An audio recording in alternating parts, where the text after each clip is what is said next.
Hola, buenos días. Bienvenidos a este panel donde vamos a hablar de identidad digital. Mi nombre es Joan Arcas, soy de Project Manager de Innovación en CaixaBank Tech y después hablará Iván, que él mismo se va a presentar. Vamos a estar 30 minutitos hablando sobre identidad digital, vemos muchas caras conocidas. Vale, como os comentaba, vamos a estar los próximos 30 minutos hablando sobre identidad digital y profundizaremos un poco en la identidad digital soberana gracias a blockchain. Lo primero que me gusta hablar o comentar cuando hablamos de identidad digital es justamente definir qué es la identidad digital. Y en este caso, la identidad digital es básicamente todos aquellos atributos que permiten identificar y todos aquellos atributos que pertenecen a una persona en un formato totalmente digital. Esto incluye datos como, por ejemplo, la identificación de la persona, como podría ser el nombre, el apellido y sus datos biométricos, por ejemplo.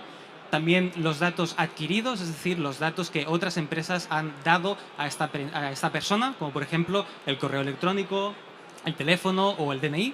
Y por último también los datos y la información histórica de la persona, como podría ser pues, sus datos de la universidad, todos sus estudios o su información médica, ¿vale? Su historial médico. Todos estos atributos y datos son los que componen al final la identidad digital de una persona.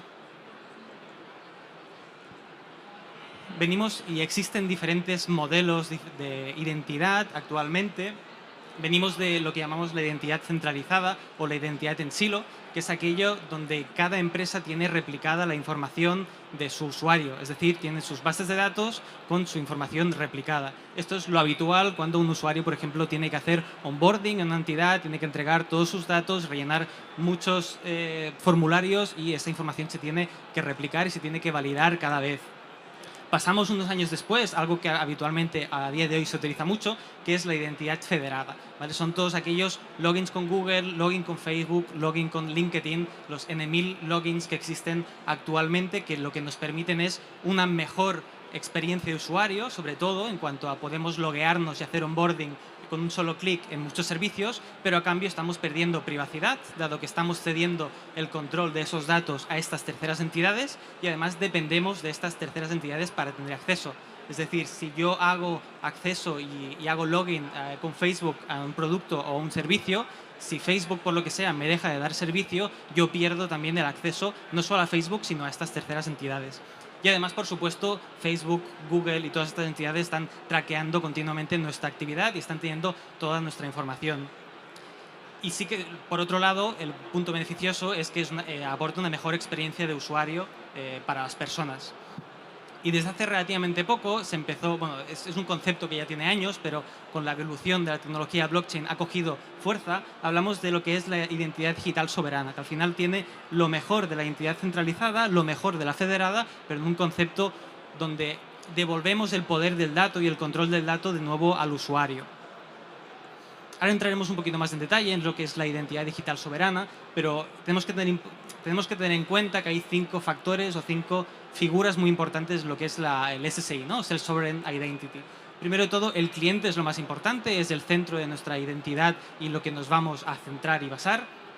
Tenemos una serie de entidades que llamamos emisoras, que son aquellas que certifican que conocen un dato o un atributo sobre un usuario. Por ejemplo, un banco podría ser el emisor de una tarjeta bancaria o de una cuenta bancaria de un usuario. Por otro lado, tenemos lo que son los proveedores de servicio, que son todas aquellas entidades que lo que hacen es ofrecen un servicio a cambio de obtener una serie de datos. Por ejemplo, una entidad o una empresa que se dedica a hacer renting de coches, lo que hace es ofrece un servicio de renting a cambio de conocer pues, el número de cuenta del usuario, conocer la identidad del usuario y seguramente el carnet de conducir del usuario. Tenemos la figura o el objeto de credencial, que es básicamente un atributo del cliente que ha sido verificado y ha sido emitido por una entidad emisora.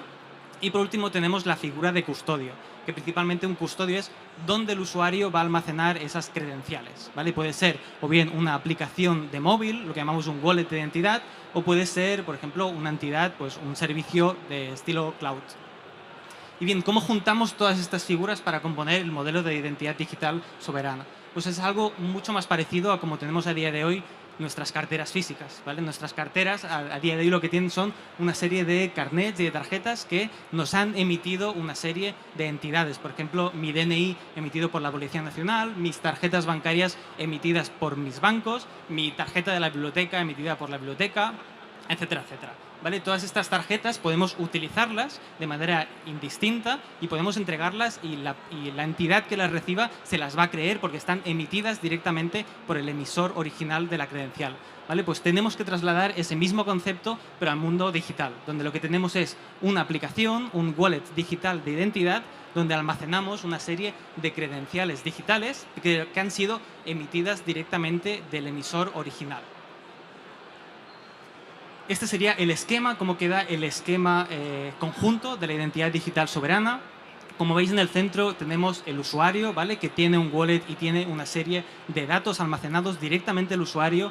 Tenemos a la izquierda lo que son los emisores de credenciales, todas aquellas entidades que pueden emitir y validar algún dato sobre el usuario. Y tenemos a la derecha del todo el receptor de credenciales, ¿no? El proveedor de servicios, que a cambio de una serie de credenciales y de información que le va a entregar el usuario, va a entregar un servicio al cliente. ¿Vale? Básicamente, el emisor emite credenciales al usuario, al ciudadano, y el ciudadano después puede utilizar esas credenciales frente al prestador de servicios. Una cosa importante aquí es que, como veis, emisor y receptor no tienen visibilidad de lo que está pasando. Es decir, yo puedo utilizar mis credenciales sin que el emisor pueda tener constancia y traquee cuál es el uso que yo le estoy dando a esas credenciales, ¿vale? Y hasta aquí no hemos hablado de tecnología. Este modelo de identidad se puede desarrollar de diferentes maneras, pero veis aquí abajo como una de las posibles tecnologías que ha estado, con la que ha tenido más auge este modelo de identidad es justamente la tecnología blockchain, o la tecnología de la descentralización, ¿vale? Y el por qué es básicamente porque para que este modelo exista, al final lo que necesitamos es un repositorio común donde tanto emisores como receptores puedan validar que se ha producido algún proceso. Es decir, cuando el emisor emite una credencial, lo que hace es almacena esa base de datos en esa blockchain, una prueba de que ha emitido correctamente ese dato. Y una vez que el receptor de la credencial, el proveedor de servicio, obtenga esa credencial, lo que hace es verificar en ese almacenamiento conjunto, en esa blockchain, de que ese dato es verídico y realmente pertenece al emisor de la credencial. Y todo esto se hace a través de hashes, de pruebas criptográficas, por lo tanto es totalmente anónimo y no se puede trazar. En CaixaBank llevamos ya varios años estudiando estos modelos de identidad, sobre todo el modelo de identidad digital soberano, y lo hacemos principalmente a través de 3 tracks. Primero de todo, en participación de proyectos y consorcios. Colaboramos en consorcios como, por ejemplo, Alastria, y en proyectos como, por ejemplo, Dalion, que después también Iván comentará sobre Alastria y otros proyectos y consorcios que existen. También colaboramos con startups como, por ejemplo, Validated ID y empresas del ecosistema SSI y de blockchain. Y por último, hacemos un seguimiento regulatorio y de la normativa que está por venir, como por ejemplo es eIDAS 2 y el wallet europeo, que ahora de nuevo Iván os va a contar un poco más.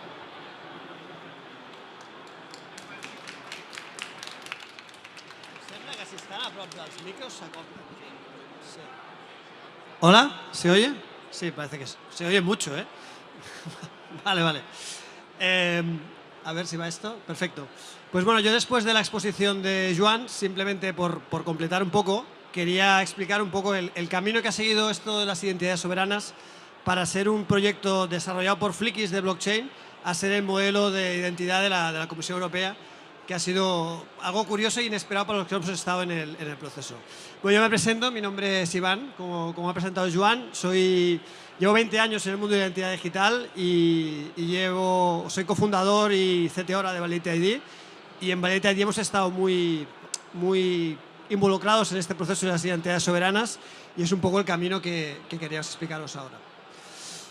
Por no entrar en mucho detalle, pero cuando hablamos de identidades soberanas, esto que parece así como muy etéreo, ¿no? Para los no expertos, estamos hablando de que el usuario tenga un wallet, como el que ya tenemos a día de hoy en el iPhone o en el Android, donde además de gestionar nuestros billetes de avión o entradas de cine, gestionemos nuestro DNI, nuestro carnet de conducir, etcétera, etcétera, etcétera. Esa es la experiencia de usuario que la que estamos hablando. Si queréis jugar a alguno por saber cómo es esto, pues nosotros tenemos un wallet que está en los stores, que se llama BitChain, que a día de hoy pues es básicamente para quien quiera conocer la tecnología y que os permite también pues generaros algunas credenciales básicas de identidad para empezar a jugar con esta tecnología que de momento es está bastante emergente. Bueno, en este camino de la identidad digital, ¿no? Cómo hemos llegado a implementar la identidad digital sobre blockchain, para mí el gran paso primero fue en 2005 Kim Cameron, que desarrolló lo que se conocen las leyes de la identidad. Esto fue un ejercicio puramente más bien teórico, donde definió 7 leyes, no da tiempo ya a explicarlas, ¿vale? Pero si alguien tiene interés, aquí abajo está la URL donde está bien explicado. No sé si las slides están en algún lado o no, pero bueno, entiendo que sí, entonces ahí podéis acceder a esta URL. Y fue muy interesante porque teóricamente pensó en cómo debería ser un modelo de identidad donde fuera flexible, donde fuera respetuoso con la privacidad del usuario y que permitiera cosas que en aquel momento no se permitían. Fue un ejercicio, como os digo, puramente teórico, porque en aquella época, 2005, los modelos de identidad que se acabaron desarrollando fueron los que conocemos, basados en login with Facebook, login with Google o certificados electrónicos, pero sentó las bases de lo que luego acabó siendo el modelo de identidad soberana que tenemos a día de hoy. Esto fue 2005. Hasta 2016, que como decía Joan, con la erupción de la tecnología blockchain, el tema estuvo un poco parado. A partir de la tecnología blockchain hubo un movimiento tectónico y este señor, Christopher Allen, en 2016, acuñó el concepto de identidades soberanas que ha estado mencionando Joan, ¿no? De hecho, de nuevo aquí os dejo la URL en el paper donde explicaba este modelo de identidades soberanas, donde ya teorizaba cómo tenía que ser un modelo de identidades descentralizadas, donde pudiéramos confiar los unos en los otros sin necesidad de un Big Brother como Facebook, Google o un tercer operador. De hecho, este señor era ya conocido porque en los años 80 desarrolló una tecnología que se llama PGP, que es una tecnología descentralizada en la cual la gente se intercambiaba las claves. Yo, por ejemplo, me intercambiaba mis claves con Joan y a partir de ahí pues, nos podíamos intercambiar mensajes y él las cambiaba con otra persona y se iban creando círculos de confianza. De hecho, llevaban el concepto de descentralización hasta un punto que llegaron a montar fiestas donde la gente quedaba y se intercambiaba cuáles eran sus claves, ¿no? Como os podéis imaginar, no en las fiestas más divertidas de la facultad, pero esto es algo que realmente sucedió, ¿no? Y que de alguna manera, aunque era algo poco escalable, sentó las bases de cómo deberían ser los modelos de identidades descentralizadas que han acabado definiéndose a día de hoy.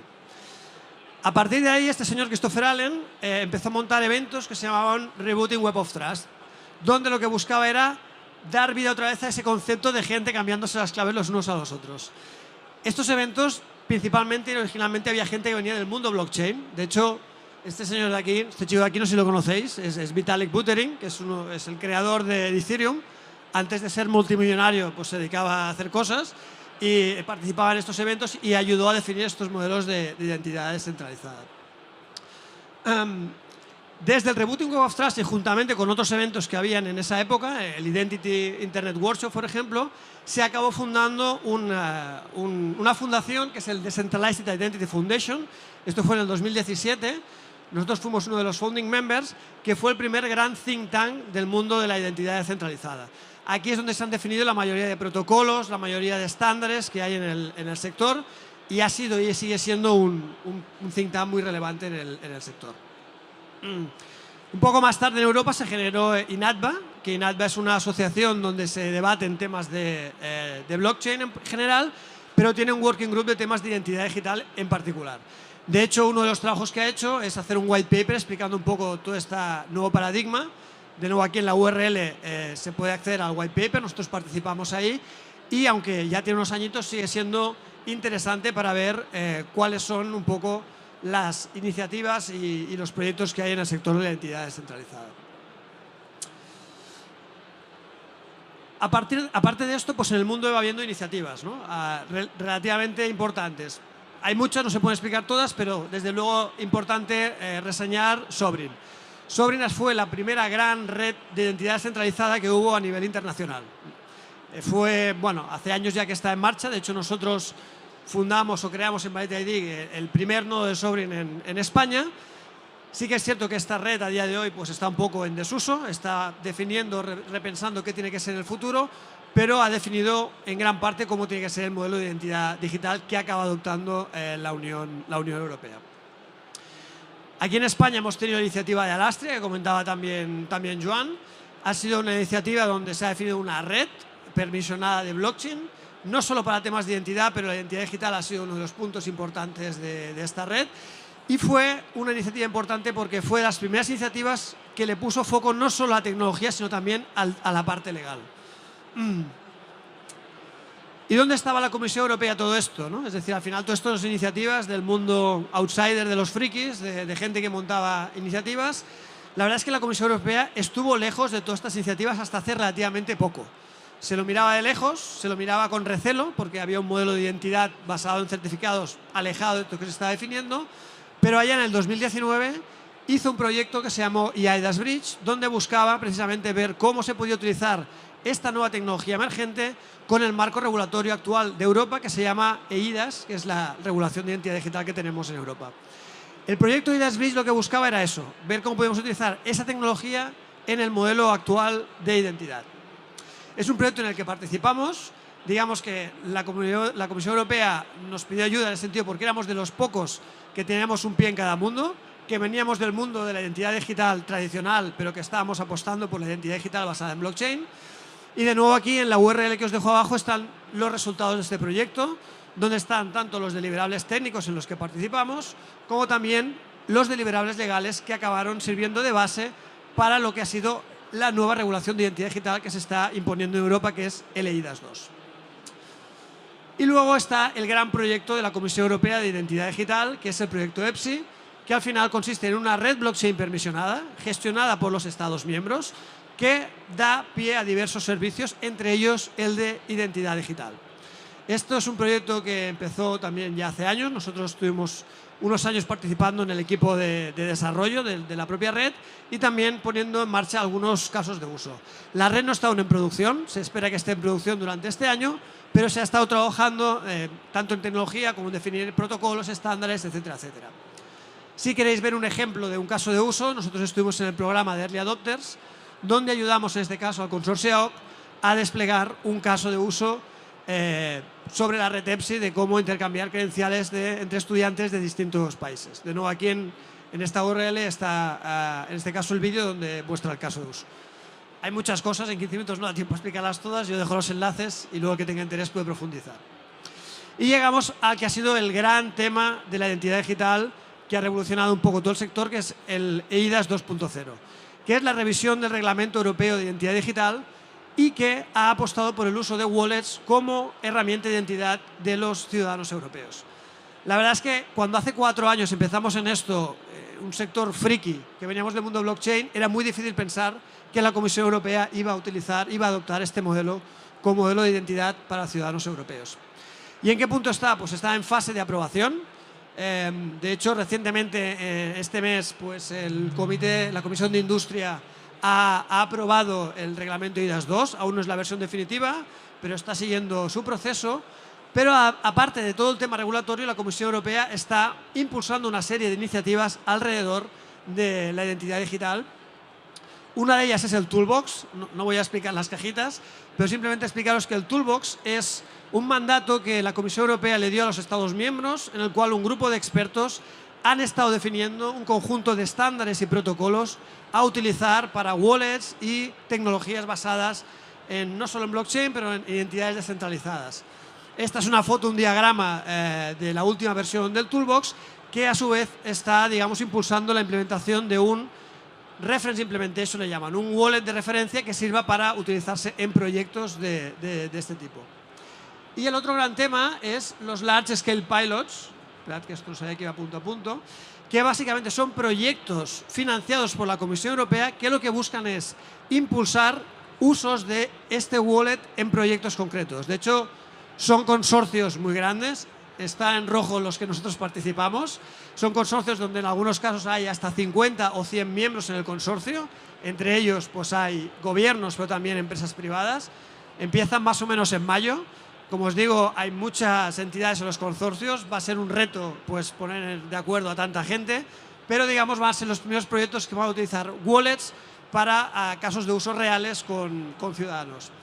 Por tanto, estamos en un caso un poco extraño, porque lo normal es que primero Europa defina la regulación, luego vengan estándares técnicos y luego vengan proyectos que utilizan eso, pero Europa quiere dar un impulso a toda esta tecnología, quiere posicionarse como abanderado en el mundo de este tipo de identidades y lo que está haciendo es que está sucediendo todo a la vez. mientras se define la regulación, se están trabajando en los estándares técnicos y se están impulsando proyectos que utilizan esos estándares y esas implementaciones de referencia. Con lo cual hay una realimentación entre todos estos proyectos que hace que los que estemos metidos estemos entre ilusionados y locos. Un poco, ¿no? Porque es difícil bastante seguir qué es lo que hay. Pero lo importante es que esto es un modelo de identidades que ha venido para quedarse, que la Comisión Europea se lo está tomando muy en serio y que seguramente en los próximos meses van a pasar muchas cosas, y yo espero que en el Mobile World Congress 2024 ya tengamos todos un wallet de identidad y ya podamos pues, acceder aquí al Mobile World Congress sin tener que hacernos un selfie en nuestra cara, sino con nuestro wallet accediendo directamente. Pues hasta aquí lo que os quería explicar, espero que haya sido útil para alguien al menos, y si hay alguna pregunta, pues bueno, yo estaremos encantados de resolverla. Gracias por vuestra atención.